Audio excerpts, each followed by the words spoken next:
Ilara's fingers trembled as she lifted the oil lamp higher, and that's when she saw them, eyes like molten gold burning through the darkness, watching her from inside a cage she didn't know existed in her own family's estate. She should have screamed. Should have dropped the lamp and run back up those cellar stairs, out of Thornwood Manor, and never looked back. Instead, she stood frozen, her breath catching in her throat as those impossible eyes held hers with an intensity that made her skin prickle. The creature shifted in the shadows, and the lamplight revealed him fully. A wolf. Massive, easily the size of a small horse, with midnight black fur matted with dirt and worse. Silver chains wrapped around his body like serpents, connected to bolts driven deep into the stone walls. The metal had burned into his flesh in places, leaving angry red wounds that wept even now. Ilara's stomach turned. Whatever this thing was, it had been suffering for a very long time. She'd come home to Thornwood Manor 3 days ago, after 12 years away at boarding school and then university. The telegram had been brief: "Your grandmother has passed. Estate matters require your immediate attention. No condolences. No warmth. Just like grandmother Isolde herself, cold, efficient, wrapped in secrets." The manor had felt empty when she arrived, dust sheets covering furniture like ghosts waiting to wake. The housekeeper had left years ago. The grounds had gone wild. It was just Ilara and the memories she'd tried so hard to forget, memories of a childhood spent in this place, always feeling watched, always sensing something wasn't quite right. She'd been searching for grandmother's journals. The estate lawyer mentioned them in passing, detailed records of the Thornwood family history, possibly valuable. Ilara had different reasons for wanting them. She needed to understand why grandmother had been so cold, so careful, so absolutely insistent that Ilara never, ever go into the cellar. Well, here she was. The wolf hadn't moved since that first shift. He sat perfectly still, watching her with those burning gold eyes. There was something wrong about the way he looked at her, too focused, too aware. Wolves didn't look at people like that. Like they were thinking. Calculating. Understanding. "This is insane," Ilara whispered to herself. Her voice sounded too loud in the stone chamber. "You're not real. You can't be real." The wolf's ears twitched. That was all. But somehow, it felt like an answer. She should leave. Lock the cellar door and call, who? Animal control? The authorities? And tell them what? That her grandmother had been keeping a giant wolf prisoner in a secret chamber? Ilara looked around the space properly for the first time. The chamber was large, carved from the bedrock beneath the manor. The walls were covered in symbols she didn't recognize, painted in something dark that might have been blood. Candle stubs sat in ancient holders. And in the corner, almost hidden in shadow, she spotted a stack of leather-bound books. The journals. Her grandmother had been down here. Often, by the look of it. Ilara took a careful step forward. The wolf's eyes tracked her movement, but he didn't growl or bare his teeth. She took another step, then another, until she could reach the books without getting too close to the cage. The top journal was dated from just 2 months ago, shortly before grandmother died. Ilara opened it with shaking hands. March 15th. He's growing weaker. The silver does its work, as it always has, but I wonder sometimes if this is mercy or cruelty. 30 years I've kept this secret. 30 years of feeding him, watching him, making sure he never escapes. The Thornwood family duty, passed down through generations. But I'm the last, and I'm dying. I've made my decision. Ilara will inherit. She doesn't know about him yet. I couldn't bring myself to tell her before she left for school. Perhaps I was a coward. Perhaps I hoped she'd never need to know. But the curse doesn't care about hope. Ilara's heart hammered against her ribs. She flipped forward, searching for more. April 2nd. The dreams are getting worse. He reaches out in them, begging. I haven't dreamed of his voice in 20 years. I thought I'd finally built walls strong enough. But dying has made me weak, and he knows it. I must be stronger. I must remember what he did. What they all did. Elara must never free him. Never trust him. The Thornwoods have kept this town safe for 300 years, and we've paid the price for it. More pages, filled with her grandmother's increasingly shaky handwriting. Records of feedings. Notes about the silver. Observations about the wolf's behavior. And then, on the very last page, dated just a week before the telegram. I've kept him here for 30 years. He's too dangerous to free, too important to kill. Forgive me, Elara, this burden now falls to you. The silver must be maintained. The chains must never break. And you must never, never listen to his voice. He will sound reasonable. He will sound human. He will break your heart with his suffering. But he is a monster, and monsters lie. The journal slipped from Elara's hands and hit the floor with a crack that echoed through the chamber. She looked up at the wolf. He was still watching her, those gold eyes unblinking. "What are you?" she breathed. The wolf didn't answer. Of course he didn't. He was an animal, no matter how intelligent he seemed. No matter what her grandmother's paranoid rambling suggested. But as Elara picked up the journal and turned to leave, she couldn't shake the feeling that he'd understood every word. She didn't sleep that night. She sat in grandmother's study, surrounded by generations of Thornwood history, and tried to make sense of what she'd found. The journals painted a picture of obsession, of a woman convinced she was protecting the world from something terrible. But from what? A wolf? Even a wolf that size couldn't be that dangerous. Not chained up, not contained. By dawn, Elara had made a decision. She returned to the cellar with a bucket of water and leftover roast from the icebox. Her hands shook less this time as she descended the stairs, though her heart still raced when those gold eyes found her in the darkness. The wolf was lying down now, his breathing shallow. The silver burns looked worse in the morning light that filtered through the high, narrow windows. "I don't know what you are," Elara said softly, setting the bucket just outside the cage bars. "I don't know why my grandmother kept you here. But you look like you're dying, and I can't. I won't just let you die." The wolf lifted his head slightly. There was something in his eyes, gratitude, maybe. Or calculation. She couldn't tell which. She pushed the bucket closer with her foot, then tossed chunks of meat through the bars. The wolf didn't lunge for the food. Instead, he slowly, painfully pulled himself toward the water and drank in deep, desperate gulps. Elara watched, her throat tight. Whatever this creature was, he'd been suffering. That much was clear. She visited him every day after that. Brought food, fresh water, sometimes just sat and read aloud from the books she'd found in the library. The wolf always watched her, always with that same intense focus. By the end of the week, his eyes seemed brighter. The wounds weren't healing, the silver prevented that, but he seemed stronger. More alert. It was on the 8th day that Uncle Silas arrived. Elara heard the car on the gravel drive and felt her stomach drop. She hadn't seen her uncle in years. He'd left Thornwood Manor when she was just a child, left and never came back. She'd always wondered why. He looked older than she remembered.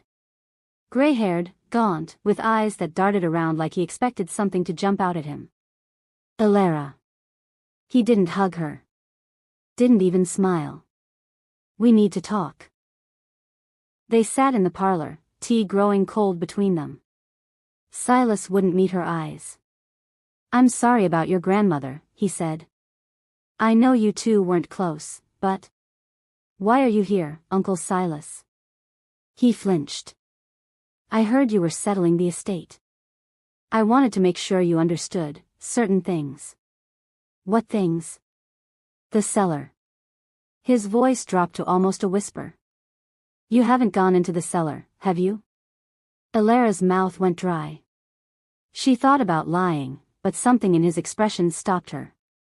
Fear. He was terrified. "I have," she admitted. Silas went white. Actually white, like all the blood had drained from his face. "Elara, no. No, you have to leave." Pack your things and go, right now. Sell the estate, burn it down, I don't care, just don't go back down there. There's a wolf. It's not a wolf. Silas was on his feet now, shaking. That thing killed my brother. It killed your father, Elara. 30 years ago, during the hunt. It tore him apart, and 3 others with him. Your grandmother captured it afterward, bound it with silver, and she's kept it there ever since because she couldn't bring herself to finish what should have been done. She should have killed it. Should have ended the bloodline completely. The room tilted. Elara gripped the arm of her chair, her mind reeling. My father, she whispered. You're saying that thing killed my father? The Thornwoods have been hunting his kind for 3 centuries. We're sworn to it, it's our duty, our curse. And that thing down there is the last of them. The last werewolf in these mountains. Silas's eyes were wild now. Your grandmother was supposed to execute him. That was the law. But she kept him instead, studied him, and convinced herself she was doing something noble. She was wrong. That creature is dangerous, Elara. The silver is the only thing keeping him weak enough to contain. Werewolf. The word hung in the air like smoke. Elara thought of the intelligence in those gold eyes. The way the wolf watched her. The symbols on the chamber walls. I don't believe in werewolves, she said, but her voice lacked conviction. Then you're a fool. Silas headed for the door. I won't stay here. I can't. But I'm warning you, Elara, don't trust it. Don't feed it, don't speak to it, and for God's sake, don't ever take off those chains. The silver is killing it slowly, but if you remove it, that thing will tear you apart just like it did your father. He left. Just like that. Left her standing in the parlor, her world crumbling around her. Elara didn't move for a long time. Then, slowly, she walked back down to the cellar. The wolf was awake, watching the doorway like he'd been waiting for her. When he saw her face, something in his expression shifted. Recognition. Concern. How could an animal look concerned? Elara sank down against the far wall, not caring about the cold stone or the damp. She stared at the creature in the cage. Is it true? She asked. Did you kill my father? The wolf didn't respond. Couldn't respond. He was just an animal. Except he wasn't, was he? Elara closed her eyes. She was so tired. Tired of secrets, tired of lies, tired of this whole terrible legacy she'd inherited. I should leave, she whispered. Silas is right. I should burn this place down and never look back. Silence. Then. Please. Elara's eyes snapped open. The voice was in her head, rough as gravel, weak with exhaustion. But it was there. Real. Impossible. Please, the silver is killing me. She looked at the wolf. He was staring at her with those burning gold eyes, and for the first time, she saw past the beast. Saw something, someone else looking back. You're the first Thornwood in 3 decades who doesn't carry their scent of fear and hatred. The voice was fading, like he'd used the last of his strength. Help me. Elara's breath caught in her throat. Everything she'd been told, everything she'd learned, it all said this creature was a monster. A killer. Something that should stay chained and suffering until death finally came. But looking into those eyes, hearing that broken voice in her mind, she wasn't sure anymore. She wasn't sure of anything. Wanting to see what would happen next, subscribe to this channel to get to listen to more of our upcoming exciting stories. Click on the subscribe button now. Thank you. Chapter 2. Elara didn't sleep for 3 days. She couldn't, not with that voice echoing in her head, not with those golden eyes haunting her every time she closed her own. Help me. 2 simple words that had shattered everything she thought she understood about the world. Instead, she read. The Thornwood Library was massive, 3 stories of books that smelled of leather and age and secrets. Most of it was ordinary, novels, poetry, agricultural texts from a century ago. But Grandmother Isolde had kept a separate collection behind a locked cabinet in her study. It had taken Alara 2 hours with a letter opener to crack the old lock. Inside, she found the real Thornwood history. The first journal dated back to 1692, written in cramped handwriting that was barely legible. But Alara was patient and desperate, and she read every word. "We are the Wolf Wardens," the first entry proclaimed. "Chosen by blood, bound by duty. When darkness walks on 2 legs and 4, when creatures of nightmare hunt the innocent, we stand between. We capture. We contain. We protect humanity from what it cannot comprehend." Page after page detailed hunts, captures, imprisonments. The Thornwoods had been doing this for centuries, tracking down supernatural creatures and locking them away in specially prepared chambers. Werewolves, mostly, but other things too. Things with names Alara didn't recognize, described in terms that made her skin crawl. Most of the creatures had eventually been executed. The Thornwoods weren't jailers by nature, they were hunters who believed some threats couldn't be reformed, only ended. But they'd kept records of everything. Clinical, detailed records. It was in a journal from 1867 that Alara found what she was looking for, a detailed account of silver poisoning in werewolves. The silver enters through the wounds, the entry read, and spreads slowly through the bloodstream. It is not a quick death. The creature will weaken over months, even years, depending on the amount of exposure. The poison attacks their ability to heal, to shift, to access the supernatural strength that makes them so dangerous. In time, the silver reaches vital organs. The heart begins to fail. The lungs struggle. Pain becomes constant, overwhelming. Most werewolves in silver chains will die within 5 to 10 years. It is, perhaps, the cruelest death we can inflict. But it is also the most secure. A werewolf weakened by silver cannot break free, cannot call for help, cannot be rescued by their pack. Alara's hands shook as she read. 10 years at most. Cale, if that thing in the cellar truly was a man named Cale, had been down there for 30 years of agony. 30 years of slow poison eating away at him from the inside. No creature deserved that. Monster or not, killer or not, nothing deserved 3 decades of torture. She found more entries, these ones in her grandmother's handwriting. They were dated from 30 years ago, right after the hunt that had killed Alara's father. June 3, 1995. We tracked the Nightfang pack to the old mill. 4 wolves, including their alpha. The hunt was brutal. We lost Thomas and Marcus Thornwood, Alara's father. My son. My beautiful boy, torn apart by that monster. We killed 3 of them. But we captured the alpha. Cale Nightfang, they called him. The last of his bloodline. I should have executed him on sight. That was the law, the duty. But when I looked into his eyes, I saw. The entry stopped there, half finished. The next one was dated 3 weeks later. I've made my decision.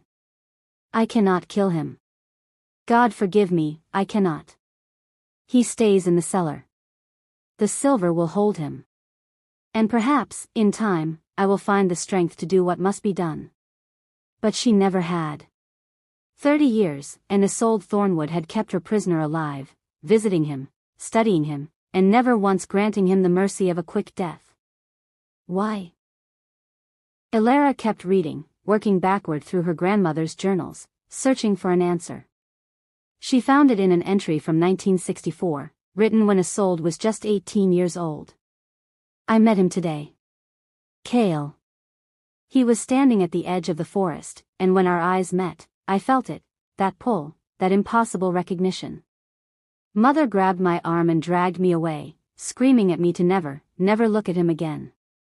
She says he's dangerous. She says he's a Nightfang, and the Nightfangs have been our enemies for 200 years.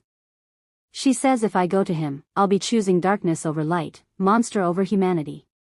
But I felt it. The bond. The mating call. And I'm terrified because I don't want it. I want a normal life. I want to marry someone human, have children, grow old without spending every day wondering if the man I love will lose control and hurt someone. Mother says the bond will fade if I stay away from him. She says I can choose to ignore it, to build walls in my mind until I can't feel him anymore. I have to believe she's right. I have to. Elara sat back, her mind reeling. Her grandmother and Cale had been mates. Fated mates, bound by some supernatural force that Elara was only beginning to understand. And Isolde had rejected it, had chosen a human life, married Elara's grandfather, had children and grandchildren and a whole normal existence. While Cale had lost everything. Had he come back 30 years ago seeking revenge? Or had he simply been in the wrong place when the Thornwoods were hunting his pack? The journals didn't say. Her grandmother had never written down that part of the story. But she had kept him alive. For 30 years, she'd kept him in that cellar, poisoning him slowly with silver, visiting him but never speaking to him, never acknowledging what he'd once been to her. Elara didn't know if that was mercy or cruelty. Maybe it was both. She found one final entry, tucked into the back of the last journal. It was dated just 2 days before her grandmother's death. I'm dying, and I'm afraid. Not of death, I made my peace with that long ago. But I'm afraid of what happens after. Afraid that I'll have to face him, truly face him, and explain why I chose the way I did. Was I wrong? I've asked myself that question 1,000 times. Should I have accepted the bond?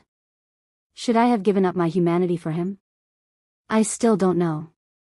But I do know that keeping him alive was selfish. I told myself it was duty, that we needed to study him, to understand the enemy. But the truth is simpler and more shameful. I couldn't bear to kill him. Couldn't bear to end him completely, to live in a world where he didn't exist. So I made him suffer instead. For 30 years, I made him suffer. Elara will have to make a different choice. She's stronger than I was. Braver. She'll know what to do.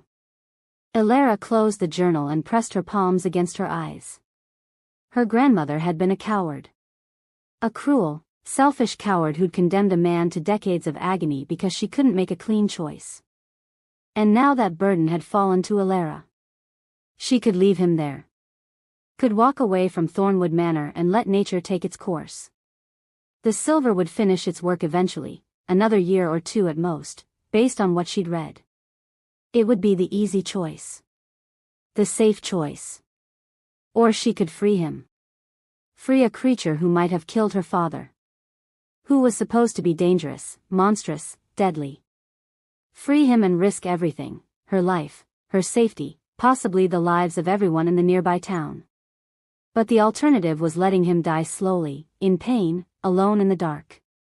Elara had never been good at making the easy choice.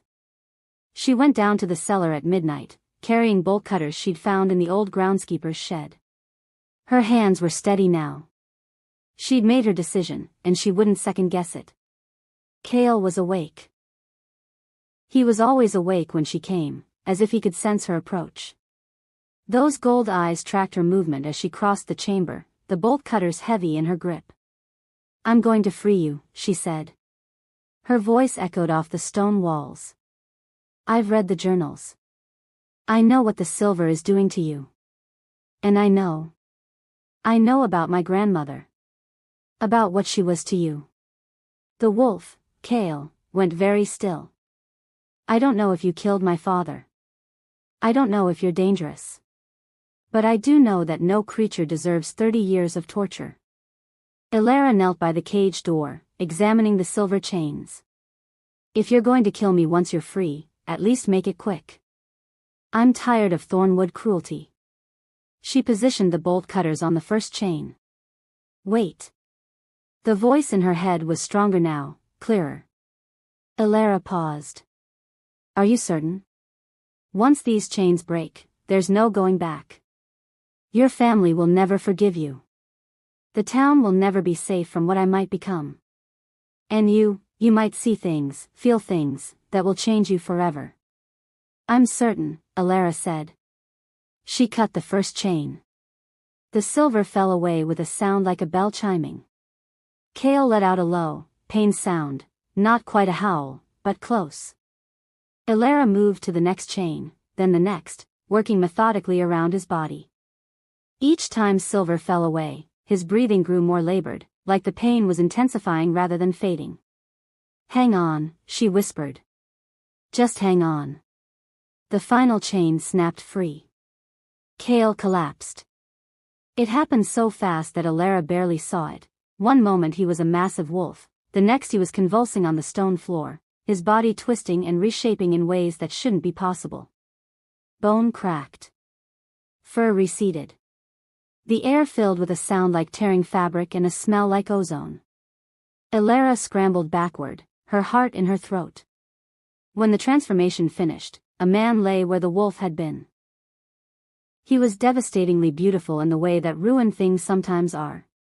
Tall, even collapsed on the ground, she could tell he'd tower over her if he stood. Long black hair tangled and matted, falling past his shoulders. Sharp features, high cheekbones, a jaw that looked carved from granite. His body was lean to the point of emaciation, every rib visible, muscles wasted from decades of imprisonment. And the scars. God, the scars. Silver burns covered him like a map of suffering, angry and red even against his pale skin. They wrapped around his wrists, his ankles, his chest and shoulders, everywhere the chains had touched him. He wasn't moving. "No," Elara breathed. She crawled forward, pressing her fingers to his throat, searching for a pulse. "No, don't you dare die now. Don't you." His eyes snapped open. Gold. Even in human form, his eyes were that same burning gold. They focused on her face with an intensity that stole her breath. "You," he whispered. His voice was rough, like he'd forgotten how to speak. You look just like her. Just like the woman who chained me here." Elara flinched. "I'm her granddaughter. Elara. Elara." He said her name like a prayer and a curse combined. His hand lifted, trembling, weak, and almost touched her face before falling back. "She sent you to finish it? To give me the mercy she never could?" "No. I came to free you." Something flickered across his expression. Disbelief, maybe. Or hope, which was probably more dangerous. He tried to sit up and failed, gasping in pain. "Don't move," Elara said. "You're weak. The silver. The silver is in my blood. In my bones." Cale's breathing was shallow, his face gray beneath the tan. "It'll take days for my body to flush it out. Maybe longer. I haven't shifted in 30 years. I don't know if I can anymore." "Then rest. I'll bring you food, water." "Why?" The word came out sharp. "Why would you help me? Your grandmother kept me in that cage for 3 decades. Your father." He stopped, his jaw clenching. "Why would any Thornwood show me mercy?" Elara met his eyes. "Because I read her journals. I know what she did to you. What she took from you. And I'm not her." Cale stared at her for a long moment. Then, impossibly, he laughed, a broken, bitter sound. "No. You're not her. Isolde had walls like iron. I could never reach her mind, never speak to her the way I spoke to you. She made herself unreachable, and she kept herself that way until the day she died. I felt it when she went. Felt the bond finally break." His eyes closed.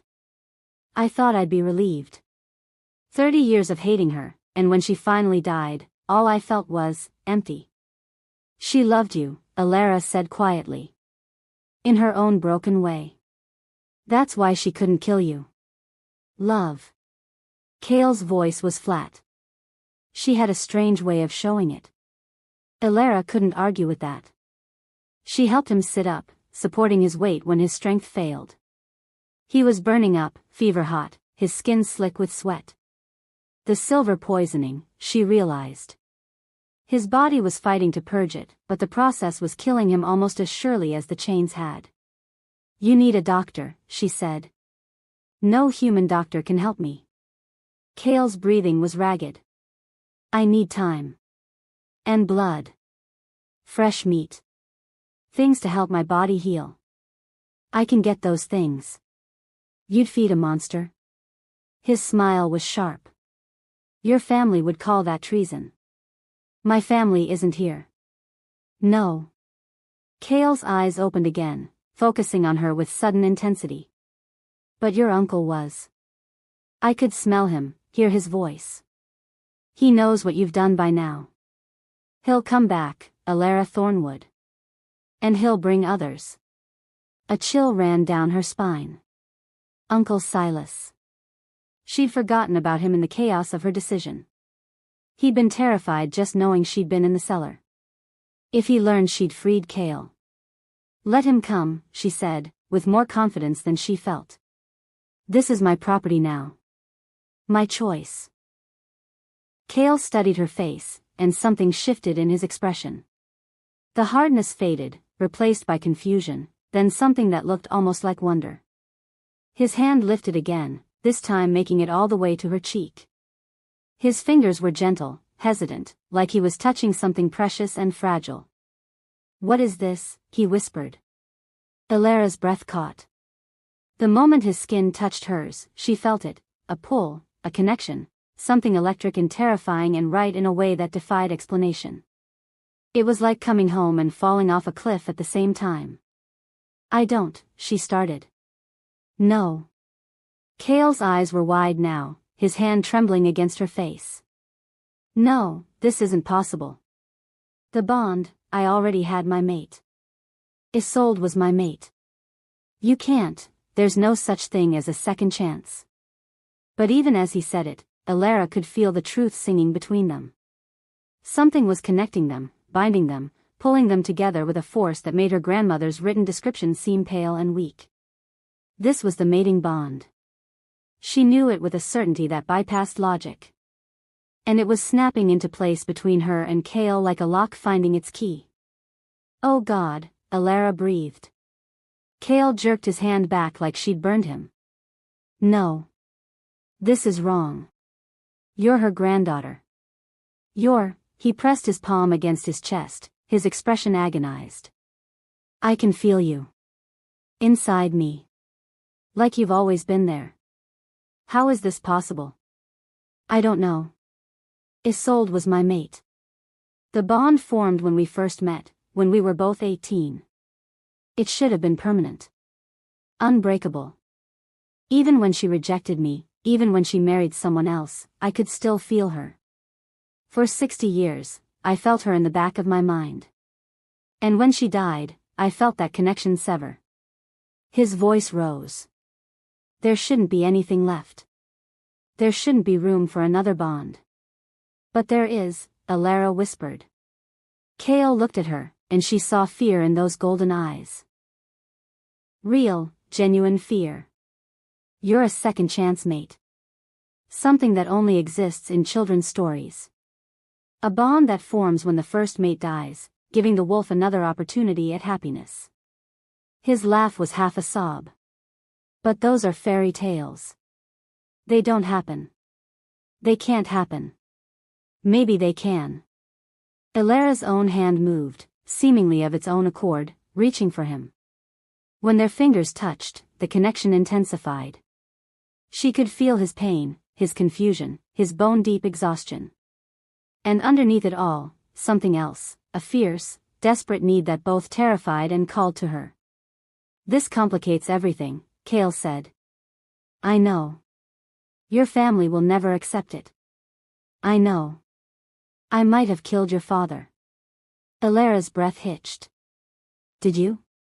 Cale met her eyes. "I don't know. The hunt happened so fast, there was blood, chaos, silver bullets flying. My pack mates were dying around me. I remember fighting, remember tearing into flesh that smelled like Isolde. Like the woman who'd broken my heart." His voice dropped. "I wanted them to hurt the way I hurt. So yes, Elara Thornwood. I probably killed your father. I probably deserved every year of torture your grandmother gave me. He expected her to pull away. She could see it in his expression, the anticipation of rejection, the certainty that this fragile connection would break before it truly formed. Instead, Elara tightened her grip on his hand. 30 years, she said quietly.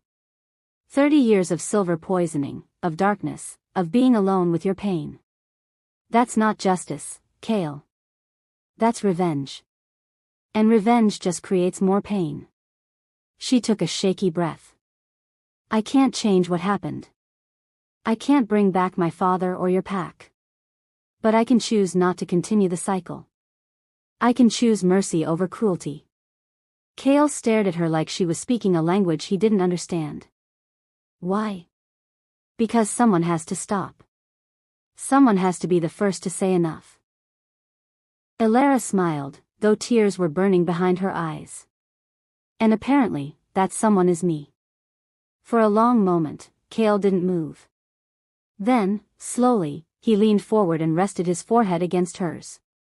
The connection between them blazed brighter, warm and overwhelming and impossibly right.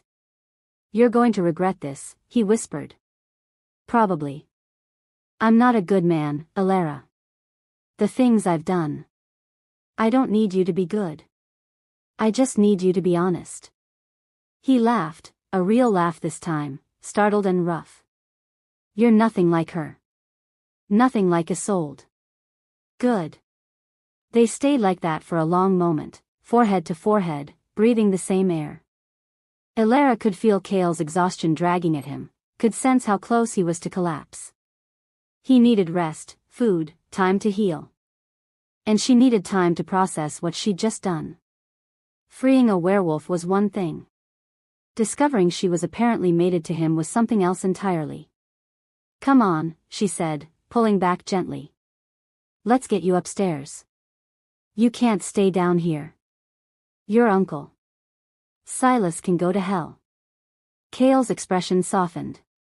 He'll come back. And he won't come alone. Wolf wardens don't forgive treason. Then I guess we'll deal with it when it happens. Elara stood, offering him her hand. Can you walk? I don't know. But he took her hand anyway, letting her help him to his feet. He swayed immediately, and she wrapped an arm around his waist to steady him. His skin was still burning hot, and she could feel every one of his ribs through his skin. You're really freeing me, he said, like he still couldn't quite believe it. After everything. After knowing what I might have done. You're really. Yes, Elara said firmly. I am. They made it to the cellar stairs before the commotion started. The sound of car doors slamming. Voices, multiple voices, angry and afraid. And then footsteps, heavy boots on the front porch. Kale's head snapped up, his nostrils flaring. Hunters. How many? 5. No, 6. And your uncle is with them. His grip on her tightened. Elara, you need to run. Get away from me before they. The front door crashed open. Elara. Uncle Silas's voice echoed through the manor, shrill with panic. Elara, what have you done? Kale tried to push her away, towards safety, but Elara held firm. She could feel his instinct to protect her warring with his weakness, could sense how desperately. He wanted to shield her from what was coming. But she hadn't freed him just to let her family drag him back to that cellar. Together, she said, meeting his eyes. Whatever happens, we face it together. Kale looked at her like she was insane. Then, incredibly, he smiled, a real smile, fierce and bright despite everything. Together, he agreed. And as the hunter's footsteps thundered through the manor, heading straight for them, Elara felt the mating bond between them pulse with something that might have been courage, or might have been sheer reckless stupidity. She supposed she'd find out which soon enough. Wanting to see what would happen next, subscribe to this channel to get to listen to more of our upcoming exciting stories. Click on the subscribe button now. Thank you. Chapter 3. The hunters came through the manor like a storm. Elara heard them before she saw them, boots hammering against hardwood, voices shouting orders, the metallic click of weapons being loaded. 6 men, Uncle Silas had said. 6 trained wolf wardens converging on a weak, half-starved werewolf and the foolish woman who'd freed him. Cale's fingers dug into her shoulder. The back stairs, he rasped. Through the kitchen. If we move now. Elara. Silas's voice cracked through the air. Don't make this harder than it has to be. Too late. The hunters had spread through the manor too quickly, cutting off escape routes with the efficiency of men who'd done this 1,000 times before. Elara could hear them on the floor above, in the corridors around them, everywhere at once. Cale sagged against the wall, his strength already failing. The brief climb up the cellar stairs had drained what little energy he had. He was burning up, trembling with fever, his skin slick with sweat. In his current state, he couldn't fight. Could barely stand. Hide, Elara whispered. The pantry, there's a false back. My grandmother used it during Prohibition. If you can just. No. Cale's eyes blazed gold even through his exhaustion. I won't cower while they take you. They won't hurt me. I'm family. You freed me. That makes you a traitor. His hand cupped her face, thumb brushing her cheekbone. They'll try to break the bond, Elara. The wolf wardens have ways, rituals, punishments. They'll hurt you in ways that make silver chains look merciful. The connection between them pulsed with his fear for her, his desperate need to protect despite his weakness. Elara felt it like a second heartbeat in her chest, foreign and familiar at the same time. Footsteps in the hallway. Close now. Whatever happens, Cale said, know that I. The door burst open. Uncle Silas stood framed in the doorway, flanked by 2 men in dark tactical gear. They carried guns. Not regular firearms, but something modified, probably loaded with silver bullets. Behind them, more hunters crowded the hallway. Silas's face had aged 10 years since that afternoon. He looked at Elara with something like grief. Oh, sweetheart. What have you done? What I had to. Elara stepped in front of Cale, shielding him with her body. It was a futile gesture, she knew that, but the instinct was overwhelming. Protect. Defend. Keep him safe. He's suffered enough, Uncle Silas. 30 years is enough. 30 years isn't enough for what he did. Silas's voice broke. He killed your father, Elara. My brother. Does that mean nothing to you? Cale's hand settled on her shoulders, gentle despite the situation. She could feel him trying to move her aside, to put himself between her and the guns, but she held her ground. It means everything, she said quietly. Dad's death broke this family. It broke grandmother. And she spent 3 decades taking her grief out on a chained man who couldn't fight back or defend himself. That's not justice. That's just more pain creating more pain. He's a monster. He's a person. He's dangerous. Silas took a step forward, and the hunter's guns rose in unison. The moment he's strong enough, he'll kill again. It's his nature. You can't change what he is. Maybe not. Elara's voice was steady, even as her heart raced. But I can choose not to torture him. Silas's expression crumbled. For a moment, he just looked old and tired and sad. The bond has already formed, hasn't it? I can see it in your eyes. The way you look at him. He shook his head. God, you really are Isolde's granddaughter. Stubborn to the last. If grandmother were here. If Isolde were here, she'd help me put that creature back in chains where he belongs. Silas's composure shattered. She spent 30 years keeping this town safe, keeping you safe, and you've undone it all in a single night of misplaced compassion. Behind her, Cale's breathing had gone shallow and fast.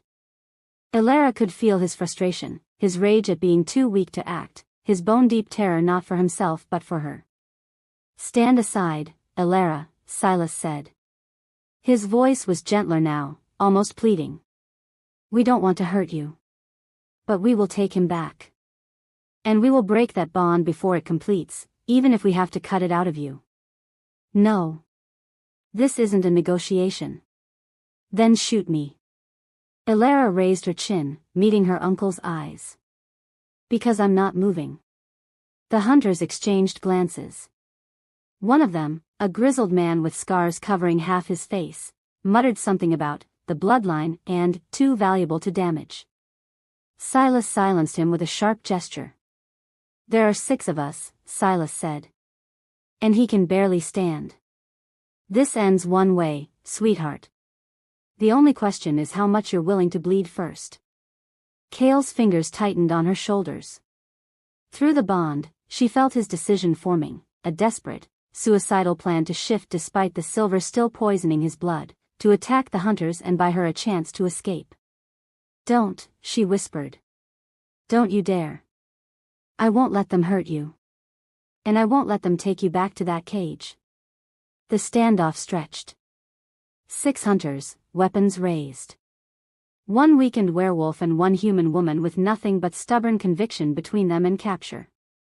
Then the scarred hunter moved. It happened fast. He lunged forward, going for Cale, silver-laced net unfurling in his hands. Elara didn't think. She threw herself sideways, putting her body between the net and Cale, her hands coming up in a warding gesture that was pure instinct. "No." Light exploded from her palms. Not firelight or lamplight, but something silver bright and cold as moonlight, something that hit the hunter like a physical force and sent him flying backward into the wall. The net fell harmlessly to the floor. The other hunters stumbled back, shouting in surprise and confusion. Elara stared at her hands. They were glowing. Actually glowing, wrapped in silver light that pulsed with her racing heartbeat. "What the hell?" one of the hunters started. "Moonborn," Silas breathed. His face had gone white as paper. "Dear God, she's moonborn." The silver light flickered and died. Elara's legs gave out, and she would have collapsed if Cale hadn't caught her. His arms wrapped around her waist, holding her upright even though he was shaking with the effort. "Impossible," one of the hunters said. "Isolde was human. Tested human. We have the records. Dormant bloodline." Silas's voice was hollow. "It can skip generations. My mother's grandmother was moonborn, but we tested Isolde, tested me, tested Marcus. All human. All normal." He looked at Elara like she was a stranger. "But it manifested in you." "What are you talking about?" Elara's voice came out weak. Her hands were trembling, the skin on her palms tingling like she'd touched something electric. "What's moonborn?" "A hybrid," Cale said. His voice was rough with awe.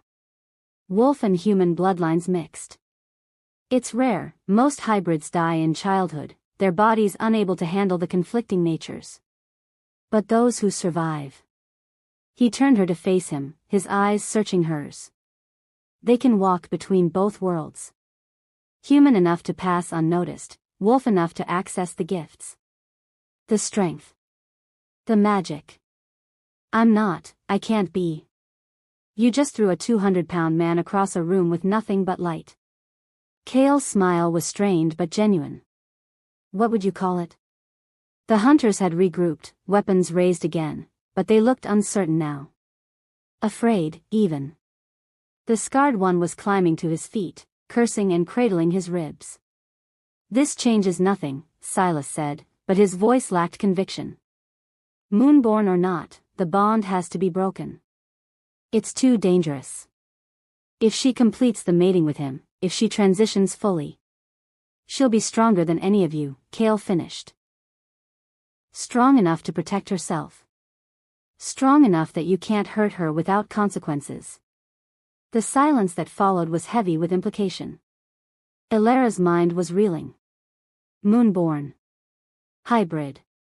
None of this was possible. She was human. Ordinary. She'd spent her whole life being ordinary, and now these men were telling her she was something else entirely, something that could generate silver light from her bare hands and repel trained hunters. Through the bond, she felt Cale's emotions, wonder, protectiveness, and underneath it all, a fierce pride that made her chest tight. "We can't let them leave," one of the hunters said. "If word gets out that the Thornwood line carries Moonborn blood, every pack in the territory will come for her," another finished. "Either to claim her or kill her." Silas closed his eyes. "I know." "Then you know what has to be done." "No." Silas's eyes snapped open. "I won't kill my niece." "Then we contain her. Contain both of them until we figure out." Cale moved. Elara didn't see it coming. One moment he was barely able to stand, the next he was shifting, his body rippling and reforming into something between man and wolf, something massive and deadly despite the silver burns covering his fur. He hit the nearest hunter before the man could raise his weapon, claws tearing into Kevlar and flesh. The hallway erupted into chaos. Hunters scattered, weapons firing. Silver bullets tore through the air, punching into walls and doorframes. Cale moved like liquid death despite his weakness, faster than anything his size should be able to move. But Elara could feel his pain through the bond, could sense how every movement cost him, how close he was to collapse. "Run," he snarled at her, his voice distorted by the partial shift. "Elara, run." But she couldn't. Her body wouldn't obey. She stood frozen as violence exploded around her, as her uncle screamed orders and hunters tried to corner the werewolf that was tearing through them like paper. Then Silas pointed his weapon at Cale's head. The world narrowed to that single point. The gun. Her uncle's finger on the trigger. Cale, bleeding and snarling and about to die. "No." The silver light erupted again, but stronger this time, brighter. It filled the hallway like a floodlight, so intense that everyone had to shield their eyes. Elara felt it pouring out of her, not from her hands but from her core, from something deep inside that had been sleeping her entire life. Power. Raw and untamed and terrifying. The light formed a barrier between Cale and the hunters, a wall of silver radiance that pulsed with her heartbeat. Bullets hit it and fell harmlessly to the floor. One hunter tried to push through and was thrown back with such force that he cracked the opposite wall. "Stop!" Silas shouted. "Everyone stop!" The shooting ceased. Cale, still in his half-shifted form, stood panting on one side of the barrier, blood dripping from his claws. The hunters clustered on the other side, weapons raised but useless. And Elara stood in the center, wrapped in light, feeling power coursing through her veins like electricity. "Elara." Silas's voice was careful now, the tone you'd use with a wild animal. "You need to calm down. That power, if you lose control of it. Get out." Her voice didn't sound like her own. It was colder, harder, edged with something that made even Cale flinch. "Get out of my home. Now." "We can't." "Get out." The light pulsed, and every hunter in the hallway staggered.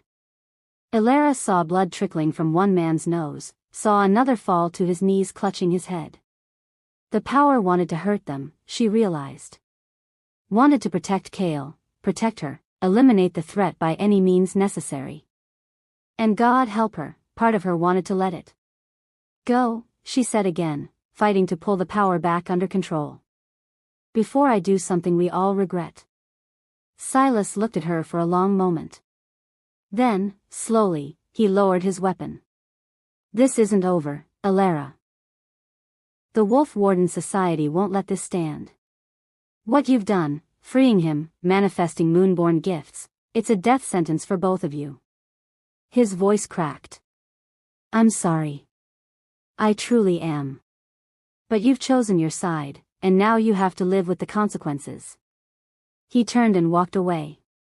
The other hunters followed, casting fearful glances back at the woman wrapped in silver light. When the front door slammed shut, when the cars started and gravel crunched under tires, the light finally died. Elara collapsed. Cale caught her before she hit the floor, reverting to his human form as he cradled her against his chest.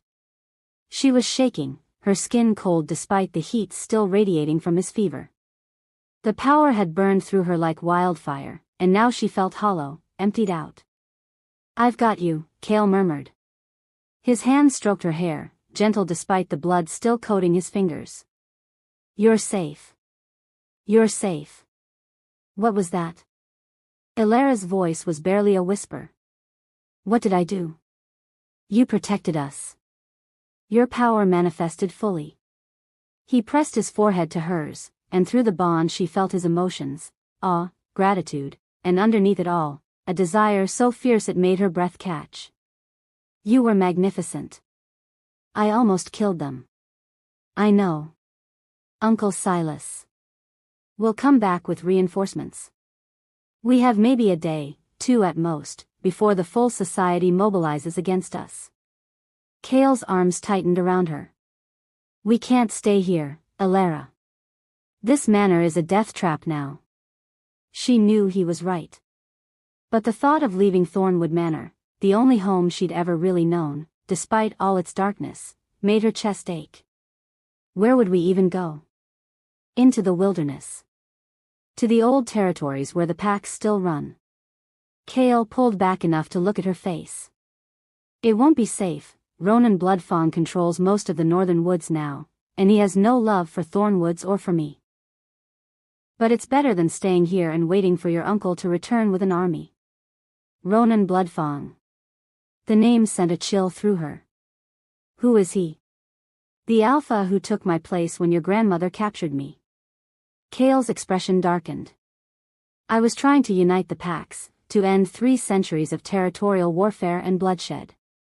I was close, so close. But Ronan wanted power more than peace. He's the one who led my pack into that ambush 30 years ago. He's the one who made sure I was separated from the others during the hunt." His voice went flat. "He wanted me gone, and he got his wish." "You think he betrayed you?" "I know he did. And I know that in the 30 years I've been locked away, he's built an empire on fear and violence. The very thing I was trying to prevent." Cale's jaw clenched. "If we go into those woods, we'll be walking into his territory. He'll see us as a threat. And if we stay here, the wolf wardens will kill us." "Yes." Illyra laughed, a broken, slightly hysterical sound. "Those are terrible options." "I know." Cale's thumb brushed her cheek. "I'm sorry. Sorry for all of this. If I'd been stronger, if I could have fought them off. You just took on 6 trained hunters while poisoned with silver. I think you did pretty well." She caught his hand, pressing it against her face. The bond between them hummed with warmth, with connection, with something deeper that she wasn't ready to name yet. "We'll figure this out. Together." "Together," Cale echoed. His eyes searched hers, golden and intense. "Illyra, you need to understand what that means. The bond between us, it's not complete yet. You can still walk away. Your power has manifested, but you're not fully turned.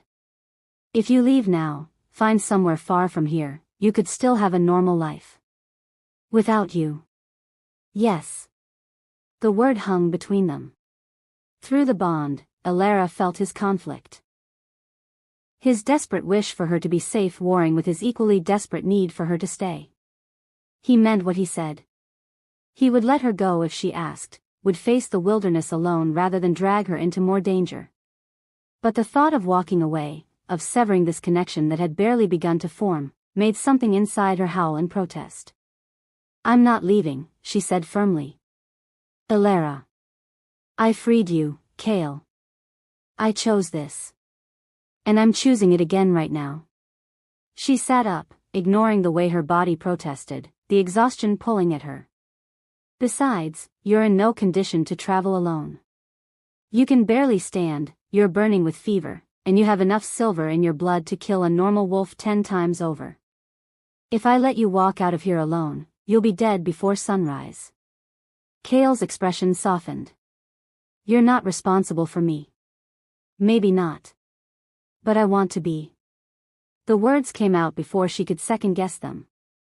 This bond, this connection, it terrifies me. I don't understand it, don't know how to control it. But I also don't want to lose it. Don't want to lose you. Something fierce and tender blazed in Cale's eyes. You're sure? No. But I'm doing it anyway. He kissed her then, sudden and desperate, his mouth claiming hers with a hunger that made the bond between them sing. Elara melted into it, her hands fisting in his hair, tasting blood and fever and want on his lips. The connection between them flared bright and hot, flooding her with his emotions, desire, need, gratitude, and underneath it all, something that might have been love or might have been the bond itself. She couldn't tell where she ended and he began. When they finally broke apart, both breathing hard, Cale rested his forehead against hers. We need to leave. Now. Before your uncle comes back. I need to pack. No time. Grab what you can carry, and we go. Elara nodded. She was already mourning the life she was leaving behind. The books, the journals, the familiar rooms of her childhood. But she'd made her choice. And despite everything, despite the fear and uncertainty and the danger ahead, she didn't regret it. 20 minutes later, they slipped out the back door of Thornwood Manor and into the wilderness beyond. Elara carried a backpack with clothes, money, and a few of her grandmother's journals. Cale carried nothing but the clothes Elara had found for him, 2 large pants and a shirt that hung on his wasted frame. Behind them, the manor stood dark and empty, windows like vacant eyes watching them go. Ahead, the forest waited, ancient and wild and full of dangers Elara was only beginning to understand. Cale's hand found hers in the darkness. His palm was still fever-hot, his grip weak, but his fingers laced through hers with certainty. Last chance to change your mind, he said. Elara squeezed his hand.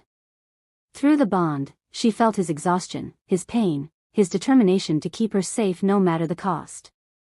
And beneath it all, she felt something else, something warm and fierce and permanent. I'm not changing my mind, she said. Let's go. They walked into the trees together, leaving the only world Elara had ever known behind.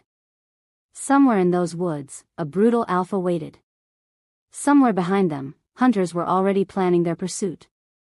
And somewhere deep inside herself, Elara felt the power stirring again, the moonborn gift that marked her as something neither fully human nor fully wolf. The hunt had begun. And for better or worse, Elara Thornwood had chosen her side. If you're still listening to this story up to this point, why don't you subscribe to this channel to continue getting impactful daily stories like this? We would be most grateful if you can do that to help boost this video to reach everyone. Thank you. Chapter 4. The forest changed as they traveled deeper. At first, it was just trees and darkness, the familiar wilderness that bordered Thornwood Manor, places Elara had explored as a child. But as dawn broke and they pushed further north, following paths only Cale could see, the woods became something else. Older. Wilder. The trees grew massive, their trunks thick as houses, branches forming a canopy so dense that sunlight barely penetrated. The air tasted different here, electric, almost, like the moment before a storm. We're crossing into pack territory, Cale said. His voice was strained. They'd been walking for hours, and despite his protests, Elara could feel his strength failing through the bond. The silver was still eating at him from the inside, fever burning through his body in waves. You need to rest, Elara said. Can't. Not until we reach the ruins. He stumbled, caught himself against a tree. His hand came away sticky with sap, or blood. Elara couldn't tell which. We're being watched. Have been for the last mile. A chill ran down her spine. She saw nothing but trees and shadows, heard nothing but wind and birdsong. But Cale's senses were sharper than hers, even weakened as he was. By whom? Scouts. Probably Ronans. Cale straightened, forcing himself to keep walking. They'll report back. He'll know I've returned before we even reach the settlement. Is that bad? Cale's laugh was bitter. That depends on whether he decides to kill me on sight or wait to make it official. They walked in silence after that, Cale's hand tight around hers, using her strength to keep himself upright. Through the bond, Elara felt everything, his pain, his exhaustion, his grim determination. And underneath it all, something else. Fear. Not for himself, but for her. He was bringing her into danger, and he hated it. The ruins appeared suddenly, as if the forest had simply decided to reveal them. Stone structures, ancient and crumbling, rose from the earth like broken teeth. They'd been buildings once, homes, maybe, or temples.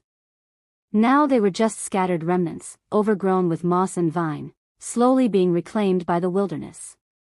But there were people here. Wolves. They emerged from the shadows as Cale and Elara entered the clearing, a dozen of them, maybe more, in various states of human and wolf form.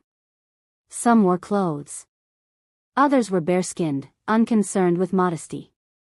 A few had already shifted, massive wolves with eyes that gleamed with intelligence and suspicion. They all stopped when they saw Cale. Impossible, someone whispered. An older man, silver-haired, scarred, built like a mountain, stepped forward. His eyes widened as he took in Cale's face. Cale? Cale Nightfang? Hello, Marcus. Cale's voice was steady despite his obvious weakness. It's been a long time. 30 years. Marcus's voice cracked. We thought you were dead. Ronan said the Thornwoods executed you. Said he saw it happen. Ronan lied. Cale swayed, and Elara immediately wrapped an arm around his waist to support him. The Thornwoods kept me alive. Chained me in silver for 3 decades.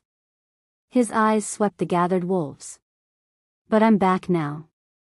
And I've come to reclaim what's mine. The clearing erupted into chaos. Wolves shouting, arguing, some angry and some jubilant. A few shifted completely, hackles raised, unsure whether Cale was a threat or a salvation. Through it all, Marcus stood frozen, tears streaming down his weathered face. You're really alive, he breathed. After all this time. Barely. Cale's legs finally gave out, and he would have collapsed if Elara hadn't caught him. The crowd went silent, all eyes turning to her. Who's the human? Someone demanded. She smells wrong, another added. Like silver and moonlight. She's moonborn, a female voice said. A woman stepped forward, tall, beautiful, with long dark hair and eyes the color of amber. She studied Elara with an intensity that made her skin prickle. And she's marked. Bonded to him. Murmurs rippled through the crowd. Some sounded shocked. Others angry. A Thornwood, Marcus said slowly, recognition dawning. You brought a Thornwood here? She freed me. Cale's voice was fierce despite his weakness. She broke the chains, faced down the wolf wardens, and walked away from everything she knew to help me.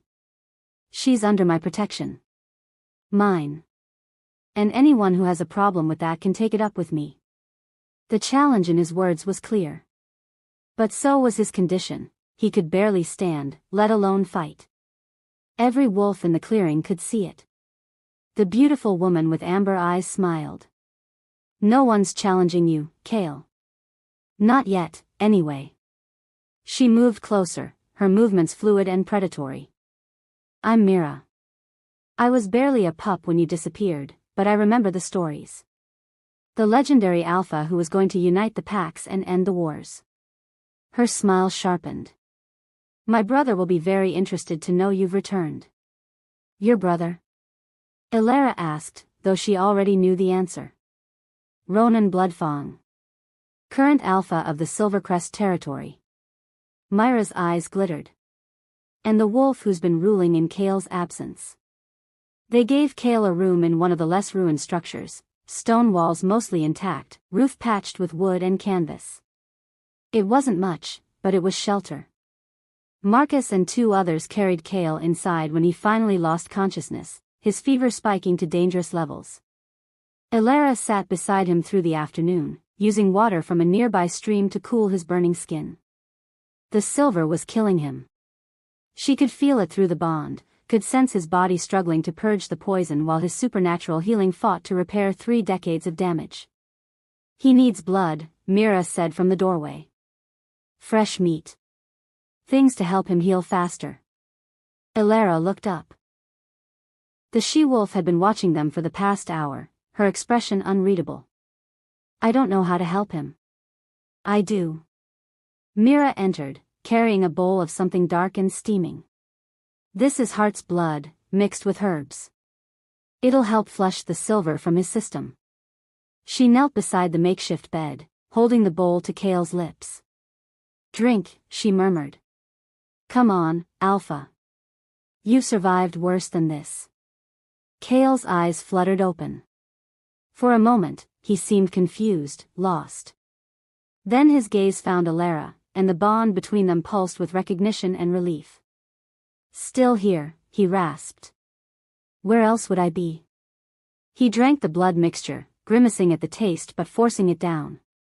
When the bowl was empty, he collapsed back against the bedding, his breathing already easier. Thank you, Elara said to Mira. The she-wolf's smile didn't reach her eyes. He's important to all of us. We need him strong. She stood, brushing off her knees. Word has already reached Ronan. He'll be here by nightfall. Elara's stomach clenched. What will happen? That depends on Kale. Mira moved to the doorway, pausing to look back. Pack law is absolute. If Kale wants to reclaim his position as Alpha, he'll have to challenge Ronan. Fight for it. Winner takes everything, the pack, the territory, the power. Her eyes slid to Elara. And the losers lose everything. Including their mates. She left before Elara could respond. Kale's hand found hers, squeezing weakly. She's right. Ronan will challenge me the moment he arrives. I have to accept, or... He trailed off, but Elara felt his meaning through the bond. Or forfeit everything. Including her. You can't fight him, Elara said. Not like this. You can barely stand. I don't have a choice. There's always a choice. Not in pack law. Kale's eyes closed. Ronan won't give me time to recover.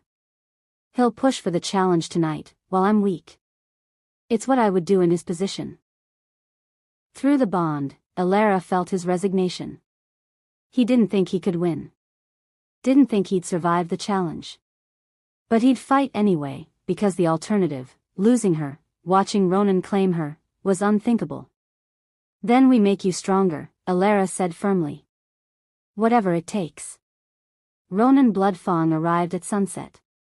Elara heard him before she saw him, the rumble of motorcycles, the excited shouts of wolves welcoming their alpha home. She stood at the window of their shelter, watching as a convoy of bikes roared into the clearing, kicking up dust and noise. The man who dismounted from the lead bike was impressive. Tall, powerfully built, with hair the color of rust and eyes like chips of ice. He moved with the confidence of someone who'd never been challenged, never been beaten. The other wolves deferred to him immediately, parting to let him through, their body language screaming submission. This was Ronan Bloodfang. The alpha who'd ruled for 30 years. And he was coming straight toward their shelter. Stay behind me, Kale said. He'd managed to dress, leather pants, boots, a shirt that hung loose on his too thin frame. The blood mixture had helped, but he was still weak, still burning with fever. Through the bond, Elara felt his pain like a constant drumbeat. The door burst open. Ronan filled the doorway, his presence overwhelming. He looked at Kale for a long moment, his expression unreadable. Then he smiled, sharp and cold as a knife. Well, well. The rumors are true. Kale Nightfang, back from the dead. He stepped inside, his eyes cataloging everything. Kale's weakness, Elara's presence, the bond between them that must have been obvious to any wolf with senses. And you brought a pet Thornwood with you. How touching. She's not a pet, Kale said. His voice was steady, but Elara could feel the effort it cost him. She's my mate. Your mate? Ronan's laugh was genuinely amused. Let me guess, you've moved on from your obsession with Isolde? Found yourself a replacement that looks just like her? How pathetic. Kael's hands clenched into fists, but he didn't rise to the bait. I'm reclaiming my position, Ronan. The pack. The territory. All of it. Are you now? Ronan circled them slowly, a predator assessing prey. That's interesting. Because from where I'm standing, you can barely walk. You're sick, weak, half dead from silver poisoning. He stopped directly in front of Kael. You're in no condition to lead anything. Then you should have no problem accepting my challenge. The words hung in the air. Around them, wolves had gathered, the entire pack, it seemed, crowding around the shelter to witness this moment. Elara saw Marcus in the crowd, his expression torn. Saw Mira, her amber eyes gleaming with something that might have been anticipation. Ronan's smile widened. I accept. Tonight. Under the full moon. Pack law applies, winner takes everything, loser forfeits all claims. His eyes slid to Elara. Including mates. Ice flooded Alara's veins. I'm not property to be. You are if you're bonded to a wolf. Ronan's voice was matter-of-fact. Pack law supersedes human law. If Kael loses, you become mine. To do with as I please. He leaned closer. And trust me, little Moonborn, I have many ideas about what to do with you. Kael moved, or tried to. His hand shot out, reaching for Ronan's throat, but he was too slow, too weak. Ronan caught his wrist easily, holding it in a grip that made Kael's face go white with pain. Save your strength, old friend, Ronan said softly. You're going to need it. He released Kael's wrist and stepped back. We fight at moonrise. 3 hours. I suggest you make peace with your gods. His eyes found Elara again. And say goodbye to your mate. It'll be the last time you see him alive. He left, taking most of the crowd with him. Only Marcus remained, standing in the doorway with tears in his eyes. He's not the wolf you remember, Kael, Marcus said quietly. Ronan's changed. The power, the years, it's made him cruel. Ruthless. He's killed challengers before. Good wolves. Strong wolves. His voice cracked. I don't think you can beat him. Not like this. I know, Kael said. Marcus left, unable to watch anymore. Elara turned to Kael, her mind racing. 3 hours. They had 3 hours to find a way to make him strong enough to survive, or she'd lose him. The bond between them screamed at the thought, every fiber of her being rejecting the possibility. There has to be another way, she said. There isn't. Then we'll make you stronger. The blood mixture helped, maybe more of it, or... Elara. Kael cupped her face, his thumbs brushing away tears she hadn't realized she was crying.